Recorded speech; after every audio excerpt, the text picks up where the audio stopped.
Perimenopause കാരണം താൻ നേരിടുന്ന ബുദ്ധിമുട്ടുകൾ തുറന്നു പറഞ്ഞിരിക്കുകയാണ് ആങ്കർ രഞ്ജിനി ഹരിദാസ്.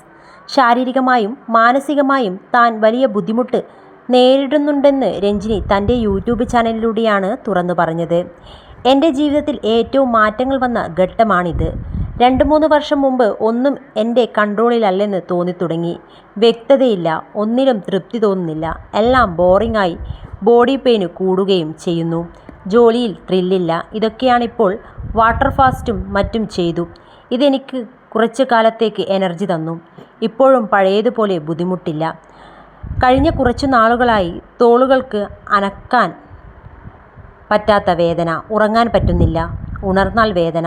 43 വർഷത്തിൽ എനിക്കിങ്ങനെ ഉണ്ടായിട്ടില്ല. കഴിഞ്ഞ 6 മാസത്തിനുള്ളിലാണ് തോളുകൾക്ക് വേദന വന്ന് തുടങ്ങിയത്. ശരീരത്തിൽ അങ്ങിങ്ങായി വേദനയുണ്ട്. എൻ്റെ മനസ്സ് ശരീരത്തേക്കാൾ മെച്ചമാണ്. അപ്പോഴാണ് കുട്ടികൾക്ക് ജന്മം നൽകുന്ന സ്ത്രീകൾ അനുഭവിക്കുന്ന ബുദ്ധിമുട്ടുകളെക്കുറിച്ച് ഞാൻ ചിന്തിച്ചത്.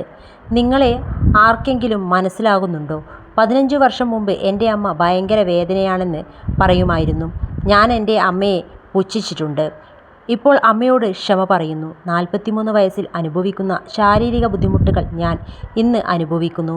കൃത്യമായ ഉറക്കവും ഭക്ഷണവുമാണ്. വർക്കൗട്ടും ചെയ്യുന്നുണ്ട്. പക്ഷേ ഇതെല്ലാം ചെയ്തിട്ടും ഇത് അനുഭവിക്കുന്നു. ഡോക്ടർമാരെ ഞാൻ കണ്ടതാണ്. അവർ പറയുന്നത് ചെയ്തിട്ടും ഇത് പോകുന്നില്ല. അതാണ് എൻ്റെ വലിയ ആശങ്ക. ഇതെങ്ങനെ പരിഹരിക്കാമെന്ന് എനിക്കറിയണം. അല്ലാതെ തന്നെ എനിക്ക് ആരോഗ്യ പ്രശ്നങ്ങളുണ്ട്. പക്ഷേ പെരിമെനോപോസ് കാരണമുള്ള ബുദ്ധിമുട്ടുകൾ എനിക്ക് ഇഷ്ടപ്പെടുന്നില്ല.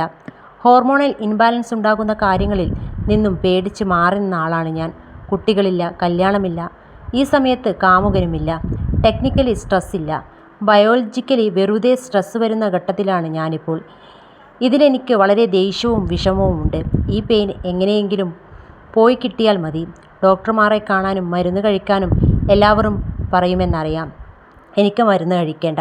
ഇപ്പോൾ ഷോകൾക്ക് പോകുന്നതിന് മുമ്പ് എനിക്ക് പെയിൻ കില്ലറുകൾ കഴിക്കണം. കാരണം മൈക്ക് പിടിച്ച് കുറേ നേരം നിൽക്കാൻ പറ്റുന്നില്ല.